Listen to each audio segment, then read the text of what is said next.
चार प्रबल शत्रु आपको खत्म करने के लिए योजना बना रहे हैं। पहला शत्रु, और देखो उन लोगों ने जाल बिछा दिया है, हैरानी की बात ये, जाल बिछा दिया और हम लोग सचेत नहीं है, हम शिकार उनके जाल में फंस चुके हैं। पहला शत्रु है इस्लाम, जो तलवार के बल पर आपको कन्वर्ट करता है, और भी अनेक प्रकार के प्रलोभन देकर के डरा धमका के कन्वर्ट कर रहे हैं लोग। और दूसरा शत्रु है ईसाईयत। आपको जानकारी होनी चाहिए, इस देश में एशिया का सबसे बड़ा मदरसा है, इस देश में एशिया का सबसे बड़ा चर्च भी बन रहा है। अरे हैरानी की बात है, एशिया का सबसे बड़ा मदरसा पाकिस्तान ईरान में होता तो कुछ बात समझ में आती, लेकिन हिंदुस्तान में हमारी छाती पर है और वहां से हजारों प्रचारक हर साल तैयार किए जाते हैं इस्लाम को बढ़ाने के लिए। एशिया का सबसे बड़ा चर्च भी आपके पंजाब के अंदर जालंधर जिले के अंदर बन रहा है। मैं पूछना चाहता हूं आपसे, जहां से इनके धर्म के प्रचारक तैयार होंगे, वो एशिया के सबसे बड़े बड़े सेंटर आपके देश में खुल चुके हैं। 2 लाख जमातें इस देश में काम करती हैं, 1 लाख पादरी इस देश में काम करते हैं। दिन रात एक ही लक्ष्य है, हिंदुत्व को खत्म करना। क्या आपके वो भी सेंटर हैं इस देश में जहां से आपके धर्म प्रचारक तैयार होते हो? बताइए मुझे। जहां से आपके धर्म प्रचारक तैयार होते थे, सारे के सारे गुरुकुल बंद, और बंद इसलिए हो गए हमारी उदासीनता के कारण। हम कोई भी व्यक्ति अपने बच्चों को गुरुकुल में पढ़ाना नहीं चाहता। हम तो स्वतः अपने आप खत्म होने के कगार पर पहुंच रहे हैं। हमारा समर्पण नहीं है जो समर्पण उन लोगों का अपने धर्म और संस्कृति के प्रति, हमारा बिल्कुल भी समर्पण नहीं है। 6500 विद्यार्थी वहां रहते हैं। मैंने कुलपति से पूछा, इनका खर्चा कैसे करते हो, निःशुल्क चलाते हो आप? कहते हैं स्वामी जी, हमारे यहाँ एक रिवाज है, हमारे यहाँ रिवाज है कि गरीब से गरीब मुसलमान यदि 200 रुपए कमाता है तो शाम को 20 रुपए पहले हमारे दीन के लिए निकालेगा, उसके बाद फिर 180 रुपए का प्रयोग करेगा, उसके बाद पैसा प्रयोग करेगा, वो पहले नहीं कर सकता। और हम कहीं दान मांगने के लिए नहीं जाते, परिवार के हिसाब से, परिवार में जितने मेंबर हैं महीने के हिसाब से सबका दशांश ऑटोमेटिक हमारे पास में आता है। कोई व्यक्ति महीने में दे के जाता है, कोई 2 महीने में देता, कोई 6 महीने में दे के जाता है, अपने आप दे करके जाते हैं। एक रिक्शा चलाने वाला व्यक्ति भी इस बात का ध्यान रखता है। उनका समर्पण आप देखो, आप खूब कोठी बंगले बना रहे हो, संपत्ति जोड़ रहे हो, लेकिन आपका भविष्य अच्छा नहीं है। वो लोग आगे बढ़ते चले जा रहे हैं। मैं आपको डराने के लिए नहीं कहता, मैं आपको सावधान करने के लिए आज बताना चाहता हूं। ईसाईयत इतनी चरम सीमा पर फैल रही है। पहले आदिवासी क्षेत्रों में थे ये लोग, अब विकसित राज्यों की तरफ, पंजाब हरियाणा जो सबसे विकसित राज्य हैं, उनमें लोगों ने डेरा जमा दिया है, पूरी तरह से डेरा जमा दिया। गांव की गांव, हरियाणा के अंदर कैथल जिले के अंदर एक गांव ऐसा है जो पहला गांव बन चुका है, और उस गांव के अंदर एक भी हिंदू नहीं बचा, सारे के सारे ईसाई हो गए, सारे के सारे ईसाई। 2 शत्रु प्रबल हैं जिन्होंने पूरी तरह से खत्म करने की योजना बना दी। यूरोप से आपको खत्म कर दिया, एशिया से आपको खत्म कर दिया। अब दोनों जो प्रबल शत्रु हैं आपके दुश्मन, ईसाईयत और क्रिश्चियनिटी, इन लोगों का ध्यान केवल भारत देश की तरफ है और उन लोगों का ध्यान केवल आप हिंदू लोगों की तरफ है। दोनों में प्रतिस्पर्धा हो रही है कि कौन ज्यादा से ज्यादा हिंदुओं का सफाया करेगा, कौन इनको ज्यादा से ज्यादा ईसाई बना पाता है या हम इनको मुसलमान बना पाते हैं। दोनों वर्ग बहुत बड़े टारगेट लेकर के आपके बीच में काम कर रहे हैं। तीसरा शत्रु है कम्युनिस्ट विचारधारा। ये इनसे भी ज्यादा घातक है, इनसे भी ज्यादा घातक इसलिए है कि हम इनको शत्रु समझते ही नहीं।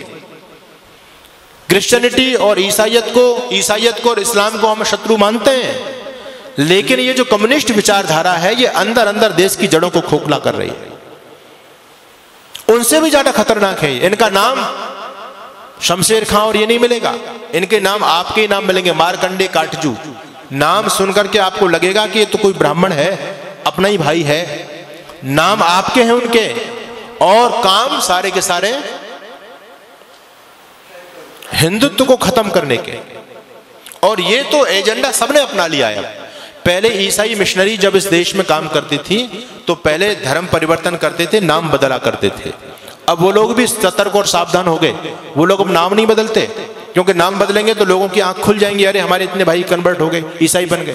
तो नाम वही रखते हैं लेकिन अंदर से धर्म परिवर्तन करा देते हैं, जिससे हम लोग गफलत में सोते रहे। आप लोगों ने छत्तीसगढ़ के मुख्यमंत्री होते थे, नाम था अजीत जोगी। नाम सुनकर के आपको क्या लगता है जी, कौन होगा? अजीत जोगी। आपको लगेगा कि हमारे आदित्यनाथ योगी का ही भाई होगा अजीत जोगी। नाम हिंदुओं जैसा उस व्यक्ति का, लेकिन व्यक्ति कौन था? ईसाई, पक्का ईसाई। उस व्यक्ति ने सत्ता में रहते रहते लाखों लोगों को कन्वर्ट किया, और जब वो व्यक्ति मर गया तो ईसाई रीति रिवाज के द्वारा उसको दफनाया गया, उसका अंतिम क्रियाकलाप किया गया। मैं आपको बताना चाहता हूं, पंजाब के मुख्यमंत्री होते थे चरणजीत सिंह चन्नी, स्वाफा भी बांधते थे, साफा, लगते थे सरदार जी हैं, लेकिन कौन थे? क्रिश्चियन। यानी हम लोगों को गफलत में रखने के लिए, और मैं कहना चाहता हूं आपसे, एक व्यक्ति है इस देश में जिसको हमारे बहुत सारे भाई बंधु देश का प्रधानमंत्री बनाना चाहते हैं। नाम क्या है जी? राहुल गांधी। ठीक है, हो सकता मेरी बात से लोगों को कुछ मिर्च भी लगे। नाम है राहुल गांधी, लेकिन कौन है? धर्म से बताओ मुझे, क्या धर्म है उस व्यक्ति का? है वो ना मुसलमान ना ईसाई, वो तो वर्ण संकर खिचड़ी है। उसके दादा परदादा कभी मुसलमान थे, फिर उसकी माँ ईसाई थी, वो हिंदू तो है ही नहीं। लेकिन हैरानी की बात यह कि हिंदू उसको प्रधानमंत्री बनाना चाहते हैं। यानी हम जरा भी नहीं सोचते, जब इस ईसाई इस देश की सत्ता को अपने हाथ में लेगा, वो ईसाइयत को बढ़ावा देगा, हिंदुत्व को बढ़ावा देगा। ये सोचने की बात है। हम अपने स्वार्थ में इतने ज्यादा अंधे हो रहे हैं, आज राजनीतिक स्वार्थों में इतने अंधे हो रहे हैं। कोई अगर राजनीतिक पार्टी देश के लिए अच्छा काम भी करे, हमको उसका विरोध जरूर करना है। अभी इस देश की केंद्र सरकार ने एक योजना निकाली, अग्निवीर की योजना निकाली। लोगों के पेट में दर्द हो रहा है, राजनीतिक लोगों के पेट में दर्द हो रहा है, आने वाले भविष्य को नहीं देख पा रहे। मैं आपको आगाह करना चाहता हूं, इस देश में भयंकर गृह युद्ध होने वाला है, टल नहीं सकता, अवश्य में भावी है, रुकेगा नहीं वो। और उसकी उन लोगों ने तैयारी कर रखी है पूरी तरह से। उनका छोटा छोटा बच्चा बम चलाने में, पत्थर फेंकने में, तलवारबाजी में, चैनबाजी में एक्सपर्ट है। उनकी लड़कियां भी एक्सपर्ट हैं। आपके बच्चे क्या जानते हैं? एक ही बच्चा है आपके पास में, उनके 17 वो तो कहते हैं 2-4 मर भी गए, फिर भी हमारे पास 11-15 तो फिर भी बचते हैं, कोई हमको चिंता वाली बात नहीं। उनका बच्चा बच्चा एक्सपर्ट है। हमारे आदरणीय जो बुद्धिमान राजनेता लोग हैं, उन्होंने सोचा कि हम भी अपने बच्चों को कम से कम ये जो है आत्मरक्षा का चीज तो सिखाई दे। जब देश के हालात बदलेंगे तो कम से कम स्वयं की रक्षा कर पाएंगे, अपनी बहन बेटी अपने बच्चों की रक्षा तो कर सकते हैं वो लोग। इसके लिए अग्निवीर योजना चलाई गई कि हर एक बच्चे को सैनिक शिक्षा दी जाए। अच्छी योजना है, इसका विरोध नहीं करना चाहिए, इसका सम्मान करना चाहिए। हर बच्चे को ये सैनिक शिक्षा मिले, क्योंकि आने वाला समय बहुत भयंकर है। आपके घर में लाठी तक नहीं है, आपका बच्चा कुछ जानता ही नहीं है, आप कैसे उन विधर्मी लोगों से टकराओगे? एक सज्जन कहने लगे, अब हमको AK-47 रखनी पड़ेगी, बंदूक रखनी पड़ेगी, भाला रखना पड़ेगा, अपने घर में फरसा रखना पड़ेगा, लाठी रखनी पड़ेगी। अरे मैंने कहा, इतने हथियार के नाम तुमने गिना दिए, इन हथियारों को चलाएगा कौन? कोई चलाने वाला है तुम्हारे पास में? एक बच्चा है, उसको हमने क्या बनाना चाहते हैं? उसको DM बनाना चाहते हैं। वो लोग कहते हैं हिंदू इतना मूर्ख प्राणी है धरती पर, एक बच्चा करके अपने बच्चों को DM बनाना चाहता है। हम 17 बच्चा पैदा करते हैं, इस देश का PM अपना बनाएंगे। जिस दिन इस देश का PM हमारा बन जाएगा, DM कुछ नहीं बेचेगा, शासन हमारे हिसाब से चलेगा। क्या लोगों की योजना है? हमसे ज्यादा सोच रहे हैं वो लोग। आप एक बच्चा करके उसको सरकारी नौकर बनाना चाहते हैं, और वो 10 बच्चा पैदा करके सरकारी अपना बनाना चाहते हैं। बताओ किसकी योजना में ज्यादा दम है? हम तो कहीं नहीं ठहरे उनके सामने। उनका इतना समर्पण देखो। आपको मैं धन्यवाद करूंगा कि आज हमारे नौजवानों की संख्या है, यहाँ बच्चे भी आते हैं, बहुत कम उपस्थिति में आते हैं, लेकिन उनकी मस्जिद के अंदर आप जाकर के देखो कितने नौजवानों की फौज है वहां, क्योंकि वो उस काम को कंपलसरी समझते हैं। हम इस धर्म कर्म को, सत्संग को कंपलसरी नहीं समझते। हम तो ये समझते हैं ये हमारे काम का, बच्चों का क्या काम है इसमें, स्वयं हाथ हिलाते हुए चले जाते हैं। लेकिन वो लोग सारे के सारे समर्पित है अपने मिशन के लिए। इसलिए मैं आपके बीच में निवेदन कर रहा हूं, भयंकर आंधियां चलने लगी हैं, ज्वार को पैदा करो। मैं तो एक बात कहता हूं साहब, अब भाईचारे की बात बंद कर दो। अपने वजूद को, अस्तित्व को बचाना चाहते हो तो अब कट्टरता अपने अंदर पैदा करो।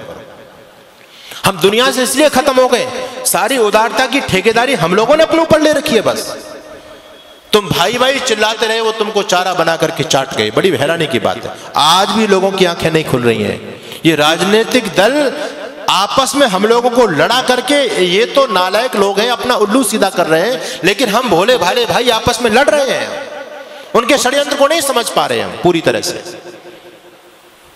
आप लोगों को अभी उदयपुर में जो हुआ, एक केवल ट्रेलर देखा है, फिल्म चलनी बाकी है। द कश्मीर फाइल आपने देखी है, ये 30 साल पहली घटना है।